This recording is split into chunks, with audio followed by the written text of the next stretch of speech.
ವ್ಯಾವಹಾರಿಕ ಜೀವನದಲ್ಲಿ ವೇದಾಂತ 59. ಈಗ ನಿಮಗೆ ಜನ್ಮ ಮೃತ್ಯು ಆದಿ ಸಂಬಂಧವಾಗಿ ಪ್ರಾಚೀನ ಉಪನಿಷತ್ತುಗಳ ಅದ್ಭುತ ಕಥೆಗಳನ್ನು ಹೇಳುತ್ತೇನೆ. ನಿಮಗಿವು ಇಷ್ಟ ಆಗಬಹುದು. ಶ್ವೇತಕೇತು ಪಾಂಚಾಲ ರಾಜನ ಹತ್ತಿರ ಹೋದ. ರಾಜ ಕೇಳಿದ, ನಿನಗಿದು ಗೊತ್ತಿದೆಯಾ? ಮನುಷ್ಯ ಮೃತ್ಯು ಆದ ಮೇಲೆ ಎಲ್ಲಿ ಹೋಗುತ್ತಾನೆ? ಏನು ನಿನಗಿದು ಗೊತ್ತಿದೆಯಾ? ಹೇಗೆ ಮತ್ತೆ ಮರಳಿ ಬರುತ್ತಾನೆ? ನಿನಗೆ ಗೊತ್ತಿದೆಯಾ ಪರಲೋಕ ತುಂಬಿ ಹೋಗುವುದಿಲ್ಲ ಎಂದು? ಬಾಲಕ ಹೇಳಿದ, ಇಲ್ಲ, ನನಗೆಲ್ಲ ಇದು ಗೊತ್ತಿಲ್ಲ. ತಂದೆಗೆ ಹೋಗಿ ಇದೇ ಪ್ರಶ್ನೆಗಳನ್ನೆಲ್ಲ ಕೇಳಿದ. ತಂದೆ ಹೇಳಿದರು, ಈ ಪ್ರಶ್ನೆಗಳಿಗೆಲ್ಲ ಸರಿಯಾದ ಉತ್ತರ ನನಗೂ ಗೊತ್ತಿಲ್ಲ. ಆಗ ಅವನು ಮತ್ತೆ ರಾಜನ ಹತ್ತಿರ ಮರಳಿ ಹೋದ. ರಾಜ ಹೇಳಿದ, ಇದರ ಬಗ್ಗೆ ಬ್ರಾಹ್ಮಣರಿಗೆ ಜ್ಞಾನ ಯಾವಾಗೂ ಇರಲೇ ಇಲ್ಲ. ಕೇವಲ ರಾಜರೇ ಇದನ್ನು ತಿಳಿದಿದ್ದರು ಮತ್ತು ಇದೇ ಜ್ಞಾನದಿಂದಲೇ ರಾಜರು ಪೃಥ್ವಿಯ ಮೇಲೆ ಶಾಸನ ಮಾಡುತ್ತಾ ಬಂದಿದ್ದಾರೆ. ಮತ್ತೆ ಶ್ವೇತಕೇತು ರಾಜನ ಹತ್ತಿರ ಕೆಲ ದಿನಗಳವರೆಗೆ ಇದ್ದು ಶಿಕ್ಷಣ ಪಡೆಯಲು ಪ್ರಾರಂಭಿಸಿದ. ವ್ಯಾವಹಾರಿಕ ಜೀವನದಲ್ಲಿ ವೇದಾಂತ 60. ರಾಜ ಹೇಳಿದ, ಹೇ ಗೌತಮ, ಪರಲೋಕ ಅಗ್ನಿಯಾಗಿದೆ, ಸೂರ್ಯ ಇಂಧನವಾಗಿದೆ, ಧೂಮ್ರ ಕಿರಣಗಳಾಗಿವೆ, ದಿನ ಅನ್ನುವುದು ಜ್ವಾಲೆಯಾಗಿದೆ, ಚಂದ್ರ ಭಸ್ಮ ಆಗಿದೆ, ತಾರೆಗಳು ಕಿಡಿಗಳಾಗಿವೆ. ಈ ಅಗ್ನಿಯಲ್ಲಿ ದೇವತೆಗಳು ಆಹುತಿ ಕೊಡುತ್ತಾರೆ. ಇದರಿಂದ ರಾಜ ಸೋಮನ ಉತ್ಪತ್ತಿಯಾಗುತ್ತದೆ. ಈ ನಿನ್ನ ಶುದ್ರ ಅಗ್ನಿಯಲ್ಲಿ ಹೋಮ ಮಾಡುವುದು ಏನೂ ಪ್ರಯೋಜನವಿಲ್ಲ. ಸಂಪೂರ್ಣ ಜಗತ್ತೇ ಅಗ್ನಿಯಾಗಿದೆ ಮತ್ತು ದಿನಂಪ್ರತಿ ಅದರಲ್ಲಿ ಹೋಮ ಆಗುತ್ತಿದೆ. ದೇವತಾ, ಮನುಷ್ಯ ಎಲ್ಲರೂ ಅದರದೇ ಉಪಾಸನೆ ಮಾಡುತ್ತಾರೆ. ಮನುಷ್ಯನ ಶರೀರವೇ ಅಗ್ನಿಯ ಸರ್ವಶ್ರೇಷ್ಠ ಪ್ರತೀಕವಾಗಿದೆ ಮತ್ತು ಇದನ್ನು ನೋಡುತ್ತೇವೆ. ಧರ್ಮವನ್ನು ವ್ಯವಹಾರದಲ್ಲಿ ಸಂಪೂರ್ಣ ಮಾಡಲಾಗುತ್ತಿದೆ, ಅಂದರೆ ಧರ್ಮವನ್ನು ಆಚರಣೆಯಲ್ಲಿ ಪೂರ್ಣವಾಗಿ ಉಪಯೋಗಿಸಲಾಗುತ್ತಿದೆ. ಎಲ್ಲ ವಸ್ತುಗಳಲ್ಲೂ ಬ್ರಹ್ಮನನ್ನೇ ನೋಡಲಾಗುತ್ತಿದೆ. ವ್ಯಾವಹಾರಿಕ ಜೀವನದಲ್ಲಿ ವೇದಾಂತ 61. ಈ ಎಲ್ಲ ರೂಪಕಗಳಲ್ಲಿ ಒಂದೇ ತತ್ವ ಇದೆ. ಕಂಡುಕೊಳ್ಳಲಾದ ಪ್ರತೀಕ ಹಿತಕಾರಿ ಮತ್ತು ಶುಭ ಆಗಿರಬಹುದು, ಆದರೆ ಅದಕ್ಕಿಂತಲೂ ಶ್ರೇಷ್ಠ ಪ್ರತೀಕ ಮೊದಲಿನಿಂದಲೇ ಇದೆ. ಒಂದು ವೇಳೆ ಈಶ್ವರ ಉಪಾಸನೆ ಮಾಡಲು ಈಶ್ವರನ ಪ್ರತಿಮೆ ಅವಶ್ಯವಾಗಿದ್ದರೆ ಅದಕ್ಕಿಂತಲೂ ಶ್ರೇಷ್ಠವಾದ ಮಾನವ ಪ್ರತಿಮೆ ಇದ್ದೇ ಇದೆ. ಈಶ್ವರ ಉಪಾಸನೆ ಮಾಡಲು ಮಂದಿರವನ್ನು ನಿರ್ಮಾಣ ಮಾಡಲು ಇಚ್ಛೆ ಪಡುತ್ತೀಯಾ? ಮಾಡು, ಆದರೆ ಯೋಚಿಸು, ಅದಕ್ಕಿಂತಲೂ ಉಚ್ಚವಾದ, ಅದಕ್ಕಿಂತಲೂ ಮಹಾನ್ ಮಾನವ ದೇಹರೂಪಿ ಮಂದಿರ ಮೊದಲಿನಿಂದಲೇ ಇದೆ. ನಾವು ನೆನಪಿಟ್ಟುಕೊಳ್ಳಲೇಬೇಕು, ವೇದದಲ್ಲಿ 2 ಭಾಗಗಳಿವೆ, ಕರ್ಮಕಾಂಡ ಮತ್ತು ಜ್ಞಾನಕಾಂಡ. ಉಪನಿಷತ್ತುಗಳ ನಿರ್ಮಾಣದ ಕಾರ್ಯದಲ್ಲಿ ಕರ್ಮಕಾಂಡ ಎಷ್ಟೊಂದು ಜಟಿಲ ಮತ್ತು ವಿಸ್ತಾರ ರೂಪದ್ದಾಗಿತ್ತೆಂದರೆ ಅದರಿಂದ ಮುಕ್ತ ಆಗುವುದು ಅಸಂಭವವಾದ ಕೆಲಸ ಆಗಿತ್ತು. ಉಪನಿಷತ್ತುಗಳಲ್ಲಿ ಕರ್ಮಕಾಂಡವನ್ನು ಬಿಟ್ಟು ಬಿಟ್ಟಿದ್ದಾರೆ ಎಂದು ಹೇಳಲಾಗಿದೆ. ವ್ಯಾವಹಾರಿಕ ಜೀವನದಲ್ಲಿ ವೇದಾಂತ 62. ಸಾವಕಾಶವಾಗಿ ಪ್ರತ್ಯೇಕ ಕರ್ಮಕಾಂಡಗಳಲ್ಲಿ ಒಂದು ಉಚ್ಚವಾದ ಅರ್ಥ ಗಾಂಭೀರ್ಯವನ್ನು ತೋರಿಸುವ ಪ್ರಯತ್ನ ಮಾಡಲಾಗಿದೆ. ಅತ್ಯಂತ ಪ್ರಾಚೀನ ಕಾಲದಲ್ಲಿ ಈ ಎಲ್ಲ ಯಜ್ಞಾದಿ ಕರ್ಮಕಾಂಡ ಪ್ರಚಲಿತವಿತ್ತು. ಆದರೆ ಉಪನಿಷತ್ ಕಾಲದಲ್ಲಿ ಜ್ಞಾನಿಗಳ ಅಭ್ಯುದಯವಾಯಿತು. ಅವರೆಲ್ಲ ಏನು ಮಾಡಿದರು? ಆಧುನಿಕ ಸುಧಾರಕರ ಹಾಗೆ ಅವರು ಯಜ್ಞಾದಿಗಳ ವಿರುದ್ಧ ಪ್ರಚಾರ ಮಾಡಿ ಇದೆಲ್ಲ ತಪ್ಪು ಮತ್ತು ಪಾಖಂಡತನ ಅಂತ ಹೇಳಲಿಲ್ಲ. ಆದರೆ ಅದರದೇ ಉಚ್ಚವಾದ ಅರ್ಥವನ್ನು ತಿಳಿಸಿ ಜನರಿಗೆ ಒಂದು ಅರಗಿಸಿಕೊಳ್ಳಬಹುದಾದ ವಸ್ತು ಕೊಟ್ಟರು. ಅವರು ಹೇಳಿದರು, ಅಗ್ನಿಯಲ್ಲಿ ಹವನ ಮಾಡು ತುಂಬ ಒಳ್ಳೆಯದು, ಆದರೆ ಈ ಪೃಥ್ವಿಯ ಮೇಲೆ ಹಗಲು ರಾತ್ರಿ ಹವನ ಆಗುತ್ತಲೇ ಇದೆ. ಒಂದು ಶುದ್ರ ಮಂದಿರ ಒಳ್ಳೆಯದು, ಆದರೆ ಸಂಪೂರ್ಣ ಬ್ರಹ್ಮಾಂಡವೇ ನಮ್ಮ ಮಂದಿರ, ಎಲ್ಲಿ ಬೇಕಾದರೂ ಉಪಾಸನೆ ಮಾಡಬಹುದು. ವ್ಯಾವಹಾರಿಕ ಜೀವನದಲ್ಲಿ ವೇದಾಂತ 63. ಈಗ ನಾನು ವಿಚಿತ್ರ ಸಿದ್ಧಾಂತದ ಚರ್ಚೆ ಮಾಡುತ್ತೇನೆ. ಸ್ವತಃ ನಾನು ಇದರ ಅಧಿಕಾಂಶವನ್ನು ಅರ್ಥ ಮಾಡಿಕೊಂಡಿಲ್ಲ. ಉಪನಿಷತ್ತಿನ ಈ ಭಾಗವನ್ನು ಓದುತ್ತೇನೆ. ನೀವು ಅರ್ಥ ಮಾಡಿಕೊಳ್ಳಲು ಸಾಧ್ಯ ಆದರೆ ಅರ್ಥ ಮಾಡಿಕೊಳ್ಳಿ. ಯಾವ ವ್ಯಕ್ತಿ ಧ್ಯಾನ ಬಲದಿಂದ ವಿಶುದ್ಧ ಚಿತ್ತದಿಂದ ಜ್ಞಾನಲಾಭ ಪಡೆದುಕೊಂಡಿದ್ದಾನೋ ಅವನು ಮರಣ ಹೊಂದಿದಾಗ ಮೊದಲು ಅರ್ಚಿ ದಿನ, ನಂತರ ಶುಕ್ಲಪಕ್ಷ ಉತ್ತರಾಯಣ ಕ್ಷಣಮಾಸಕ್ಕೆ ಹೋಗುತ್ತಾನೆ. ನಂತರ ಅಲ್ಲಿಂದ ಸಂವತ್ಸರ, ಸಂವತ್ಸರದಿಂದ ಸೂರ್ಯಲೋಕ, ಸೂರ್ಯಲೋಕದಿಂದ ಚಂದ್ರಲೋಕ ಮತ್ತು ಚಂದ್ರಲೋಕದಿಂದ ವಿದ್ಯುಲೋಕಕ್ಕೆ ಹೋಗುತ್ತಾನೆ. ಅಲ್ಲಿಂದ ಒಬ್ಬ ದಿವ್ಯ ಪುರುಷ ಬ್ರಹ್ಮಲೋಕಕ್ಕೆ ಕರೆದುಕೊಂಡು ಹೋಗುತ್ತಾನೆ. ಇದಕ್ಕೆ ದೇವಯಾನ ಎನ್ನುತ್ತಾರೆ. ಸಾಧು ಮತ್ತು ಜ್ಞಾನಿಗಳ ಮೃತ್ಯು ಆದಾಗ ಇದೇ ಮಾರ್ಗದಿಂದ ಹೋಗುತ್ತಾರೆ, ಮತ್ತೆ ಮರಳಿ ಬರುವುದಿಲ್ಲ.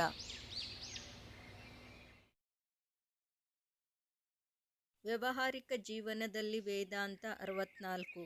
ಈ ಮಾಸ, ಸಂವತ್ಸರ ಆದಿ ಶಬ್ದಗಳ ಅರ್ಥ ಏನು ಎಂದು ಖಡಾಖಂಡಿತವಾಗಿ ಯಾರಿಗೂ ಹೇಳಲೂ ಆಗಿಲ್ಲ. ಎಲ್ಲರೂ ಅವರವರ ಬುದ್ಧಿಗೆ ಕಲ್ಪಿತವಾದ ಅರ್ಥವನ್ನು ಕೊಡುತ್ತಿರುತ್ತಾರೆ. ಮತ್ತೆ ಕೆಲ ಜನರು ಹೇಳುತ್ತಾರೆ, ಇದೆಲ್ಲ ಅನುಪಯುಕ್ತ ಮಾತುಗಳು. ಈ ಚಂದ್ರಲೋಕ, ಸೂರ್ಯಲೋಕ ಆದಿಗಳಿಗೆ ಹೋಗುವುದರ ಅರ್ಥ ಏನು? ಮತ್ತು ಈ ದಿವ್ಯಪುರುಷ ಬಂದು ವಿದ್ಯುಲೋಕದಿಂದ ಬ್ರಹ್ಮಲೋಕಕ್ಕೆ ಕರೆದುಕೊಂಡು ಹೋಗುತ್ತಾನೆ ಅನ್ನುವುದಕ್ಕೂ ಏನು ಅರ್ಥ ಇದೆ? ಹಿಂದೂಗಳಲ್ಲಿ ಒಂದು ಧಾರಣೆ ಇತ್ತು, ಚಂದ್ರಲೋಕದಲ್ಲಿ ಜೀವನ ಇದೆ ಎಂದು, ಮತ್ತು ಅಲ್ಲಿಂದ ಅವನತಿ ಹೊಂದಿದ ಮೇಲೆ ಪೃಥ್ವಿಗೆ ಮನುಷ್ಯ ಮರಳುತ್ತಾನೆ ಎಂದು ನಂಬಿಕೆ ಇದೆ. ವ್ಯಾವಹಾರಿಕ ಜೀವನದಲ್ಲಿ ವೇದಾಂತ 65.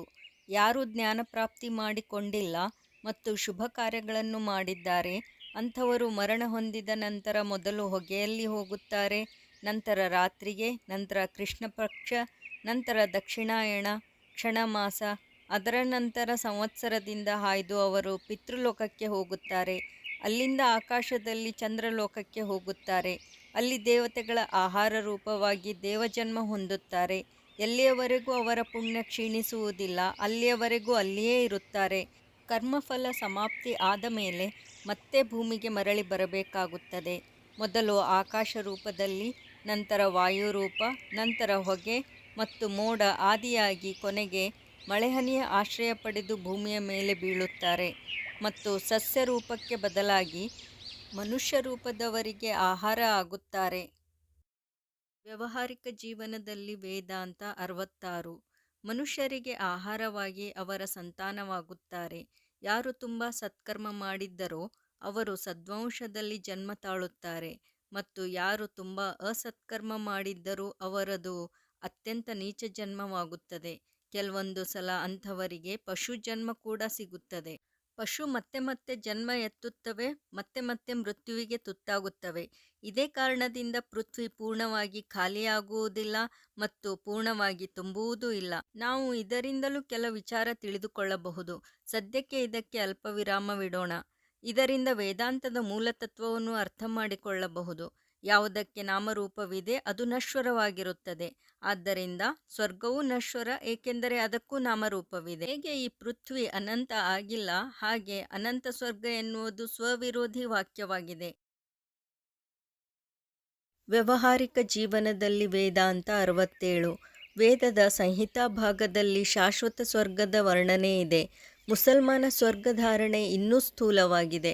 ಅವರು ಹೇಳುತ್ತಾರೆ, ಸ್ವರ್ಗದಲ್ಲಿ ಹೂದೋಟಗಳಿವೆ, ನದಿಗಳು ಹರಿಯುತ್ತಿವೆ. ಅರಬ್ ವಾಸಿಗಳ ರೇಗಿಸ್ತಾನದಲ್ಲಿ ನೀರು ತುಂಬ ಅಪೇಕ್ಷಣೀಯವಾಗಿದೆ. ಆದ್ದರಿಂದ ಮುಸಲ್ಮಾನರು ಯಾವಾಗಲೂ ನೀರಿನಿಂದ ಕೂಡಿದ ಸ್ವರ್ಗವನ್ನು ಕಲ್ಪಿಸಿಕೊಳ್ಳುತ್ತಾರೆ. ನನ್ನ ಜನ್ಮ ಎಲ್ಲಿ ಆಗಿದೆ ಅಲ್ಲಿ ವರ್ಷದಲ್ಲಿ 6 ತಿಂಗಳು ಮಳೆ ಆಗುತ್ತಲೇ ಇರುತ್ತದೆ. ನಾನು ಸ್ವರ್ಗವನ್ನು ಬಹುಶಃ ಒಣ ಪ್ರದೇಶದ ಹಾಗೆ ಯೋಚಿಸುತ್ತೇನೆ. ಈ ಸಂಹಿತೆಯ ಸ್ವರ್ಗ ಅನಂತವಾಗಿದೆ. ಇಲ್ಲಿ ಮೃತ ವ್ಯಕ್ತಿಗಳು ಒಳ್ಳೆಯ ದೇಹ ಪಡೆದು ಅವರ ಪಿತೃಗಣದೊಂದಿಗೆ ಚಿರಕಾಲದವರೆಗೂ ಇರುತ್ತಾರೆ. ಅಲ್ಲಿ ಅವರ ಮಾತಾ, ಪಿತಾ, ಸ್ತ್ರೀ, ಪುತ್ರರು ಬಂದು ಸೇರುತ್ತಾರೆ. ಹೆಚ್ಚು ಕಡಿಮೆ ಇಲ್ಲಿಯ ಹಾಗೆಯೇ ಜೀವಿಸುತ್ತಾರೆ. ಅವರ ಜೀವನ ಅಪೇಕ್ಷಿಸಿದ ಹಾಗೆ ಅಧಿಕ ಸುಖವಾಗಿರುತ್ತದೆ. ಅವರ ಸ್ವರ್ಗದ ಧಾರಣೆ ಇದೇ ಆಗಿರುತ್ತದೆ. ವ್ಯಾವಹಾರಿಕ ಜೀವನದಲ್ಲಿ ವೇದಾಂತ 68. ಧಾರಣೆಯಾದ ಈ ಸ್ವರ್ಗದಲ್ಲಿ ಸುಖ ಪ್ರಾಪ್ತಿಯಲ್ಲಿರುವ ಎಲ್ಲ ವಿಘ್ನಗಳು ಮರೆಯಾಗುತ್ತವೆ.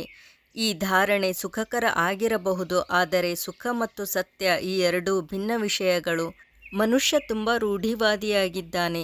ಯಾವುದಾದರೂ ಕೆಲಸ ಶುರು ಮಾಡಿದ ಅಂದರೆ ಅದನ್ನು ಬಿಡುವುದು ಅವನಿಗೆ ತುಂಬ ಕಠಿಣ ಆಗುತ್ತದೆ. ಮನಸ್ಸಿಗೆ ಯಾವುದೇ ಹೊಸದನ್ನು ಗ್ರಹಿಸಲು ಕಷ್ಟಕರವಾಗಿರುತ್ತದೆ. ಉಪನಿಷತ್ತುಗಳಲ್ಲಿ ಪೂರ್ವ ಪ್ರಚಲಿತ ಧಾರಣೆಗಳ ಹೋಲಿಕೆಯಲ್ಲಿ ತುಂಬ ಅಂತರವಿದೆ. ಉಪನಿಷತ್ತುಗಳಲ್ಲಿ ಹೇಳಲಾಗಿದೆ, ಈ ಸ್ವರ್ಗಾದಿಗಳೆಲ್ಲ ಸದಾ ಇರುವುದಿಲ್ಲ, ಏಕೆಂದರೆ ನಾಮರೂಪವಿರುವ ಎಲ್ಲ ವಸ್ತುಗಳೂ ಅನಿತ್ಯವಾಗಿವೆ. ಒಂದು ವೇಳೆ ಸ್ವರ್ಗ ಸಾಕಾರವಾಗಿದ್ದರೆ ಅದು ಕಾಲದ ಅನುಸಾರ ಅವಶ್ಯವಾಗಿ ನಾಶ ಆಗುತ್ತದೆ. ಇದು ಲಕ್ಷಾಂತರ ವರ್ಷದವರೆಗೂ ಇರಬಹುದು, ಆದರೆ ಒಂದು ಸಮಯ ಅವಶ್ಯ ಬರುತ್ತದೆ, ಆಗ ಅದರ ನಾಶ ಆಗುತ್ತದೆ ಮತ್ತು ಅವಶ್ಯ ಆಗುತ್ತದೆ. ವ್ಯಾವಹಾರಿಕ ಜೀವನದಲ್ಲಿ ವೇದಾಂತ 69. ಇದರ ಜೊತೆ ಇನ್ನೊಂದು ಧಾರಣೆ ಜನರ ಮನಸ್ಸಿನಲ್ಲಿ ಬಂತು. ಅದು ಏನೆಂದರೆ, ಅವಶ್ಯ ಈ ಆತ್ಮಗಳು ಪೃಥ್ವಿಗೆ ಮರಳಿ ಬರುತ್ತವೆ. ಸ್ವರ್ಗ ಕೇವಲ ಅವರ ಶುಭ ಕರ್ಮ ಫಲವನ್ನು ಅನುಭವಿಸುವ ಸ್ಥಾನವಾಗಿದೆ. ಫಲಭೋಗ ಮುಗಿದ ಮೇಲೆ ಪೃಥ್ವಿಯಲ್ಲೇ ಜನ್ಮಿಸಬೇಕು. ಒಂದು ಮಾತು ಇದರಿಂದ ಸ್ಪಷ್ಟವಾಗುತ್ತದೆ, ಮನುಷ್ಯನಿಗೆ ಅತ್ಯಂತ ಪ್ರಾಚೀನ ಕಾಲದಿಂದಲೇ ಕಾರ್ಯಕಾರಣ ವಿಜ್ಞಾನ ತಿಳಿದಿತ್ತು. ನಂತರ ನೋಡುತ್ತೇವೆ, ನಮ್ಮ ದಾರ್ಶನಿಕರು ಇದೇ ತತ್ವದ ವರ್ಣನೆಯನ್ನು ದರ್ಶನ ಮತ್ತು ನ್ಯಾಯದ ಭಾಷೆಯಲ್ಲಿ ಹೇಳಿದ್ದಾರೆ.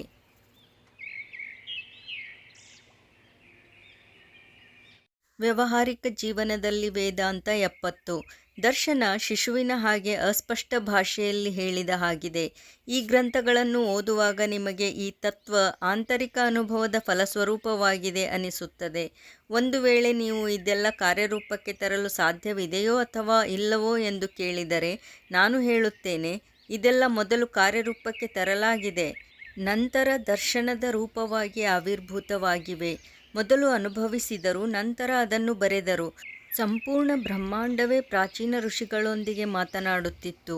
ಪಕ್ಷಿಗಳು, ಪಶುಗಳು ಅವರೊಂದಿಗೆ ಮಾತನಾಡುತ್ತಿದ್ದವು ಮತ್ತು ಸೂರ್ಯಚಂದ್ರರೊಂದಿಗೂ ಅವರ ಸಂಭಾಷಣೆ ಆಗುತ್ತಿತ್ತು. ಒಂದೊಂದಾಗಿ ಎಲ್ಲ ವಸ್ತುಗಳ ಬಗ್ಗೆಯೂ ಅನುಭವವಾಯಿತು ಮತ್ತು ಪ್ರಕೃತಿಯ ಒಳಗೆ ಪ್ರವೇಶಿಸಿದರು. ಅವರು ಸತ್ಯವನ್ನು ಚಿಂತನೆ ಮಾಡುವುದರಿಂದ ಅಥವಾ ತರ್ಕ ಮಾಡುವುದರಿಂದ ಅಥವಾ ಇನ್ನೊಬ್ಬರಿಂದ ರಚನೆಯಾದ ಗ್ರಂಥಗಳಿಂದ ವಿಮರ್ಶೆ ಮಾಡಿಲ್ಲ. ವ್ಯಾವಹಾರಿಕ ಜೀವನದಲ್ಲಿ ವೇದಾಂತ 71. ವಿಮರ್ಶೆಯ ಬದಲಾಗಿ ಧೈರ್ಯದಿಂದ ಕೂಡಿದ ಆವಿಷ್ಕಾರದಿಂದ ತಿಳಿದುಕೊಂಡರು. ಇದು ಸಾಧನಾ ಪದ್ಧತಿಯ ಸಾರವಾಗಿದೆ ಮತ್ತು ಇದು ಚಿರಕಾಲದವರೆಗೂ ಇರುತ್ತದೆ. ಧರ್ಮ ಯಾವಾಗಲೂ ವ್ಯಾವಹಾರಿಕ ವಿಜ್ಞಾನವಾಗಿದೆ, ಅಂದರೆ ಪ್ರಾಕ್ಟಿಕಲಿ ಸೈಂಟಿಫಿಕ್ ಆಗಿದೆ. ಶಾಸ್ತ್ರದ ಮೇಲೆ ನಿರ್ಭರವಾದ ಧರ್ಮ ಯಾವಾಗೂ ಇಲ್ಲ ಮತ್ತು ಆಗಲೂ ಸಾಧ್ಯ ಇಲ್ಲ. ಮೊದಲು ಸಾಧನೆ ಮತ್ತು ನಂತರ ಜ್ಞಾನ. ಯಾರು ಫಲದ ಕಾಮನೆಯಿಂದ ಸತ್ಕರ್ಮ ಮಾಡುತ್ತಾರೋ ಅವರಿಗೆ ಆ ಸತ್ಕರ್ಮದ ಫಲ ಪ್ರಾಪ್ತಿಯಾಗುತ್ತದೆ. ಆದರೆ ಈ ಫಲ ಸದಾಕಾಲ ಇರುವುದಿಲ್ಲ. ಕಾರ್ಯಕಾರಣವಾದ ಇಲ್ಲಿ ತುಂಬ ಚೆನ್ನಾಗಿ ವರ್ಣಿಸಲಾಗಿದೆ. ಇಲ್ಲಿ ಹೇಳಲಾಗಿದೆ, ಕಾರ್ಯಕಾರಣದ ಅನುಸಾರವೇ ಆಗುತ್ತದೆ. ಕಾರಣ ಹೇಗಿದೆ, ಕಾರ್ಯವೂ ಹಾಗೆಯೇ ಆಗುತ್ತದೆ. ಕಾರಣ ಅನಿತ್ಯವಾಗಿದ್ದಾಗ ಕಾರ್ಯವೂ ಅನಿತ್ಯವಾಗಿರುತ್ತದೆ. ಕಾರಣ ನಿತ್ಯ ಇದ್ದಾಗ ಕಾರ್ಯ ಕೂಡ ನಿತ್ಯವಾಗಿರುತ್ತದೆ. ವ್ಯಾವಹಾರಿಕ ಜೀವನದಲ್ಲಿ ವೇದಾಂತ 72. ಆದರೆ ಸತ್ಕರ್ಮರೂಪಿ ಈ ಕಾರಣ ಸೀಮಿತವಾಗಿದೆ, ಆದ್ದರಿಂದ ಅದರ ಫಲ ಕೂಡ ಅಸೀಮವಾಗಿರುವುದಿಲ್ಲ. ಆದರೆ ಯಾರು ಸತ್ಯವನ್ನು ಅರಿತಿದ್ದಾರೆ ಅವರಿಗೆ ಇನ್ನೊಂದು ಮಾರ್ಗವಿದೆ. ಮಾಯೆಯ ಈ ಚಕ್ರದಿಂದ ಹೊರಬರಲು ಇದೊಂದೇ ಮಾರ್ಗವಾಗಿದೆ, ಸತ್ಯದ ಅನುಭವ ಮಾಡಿಕೊಳ್ಳುವುದು.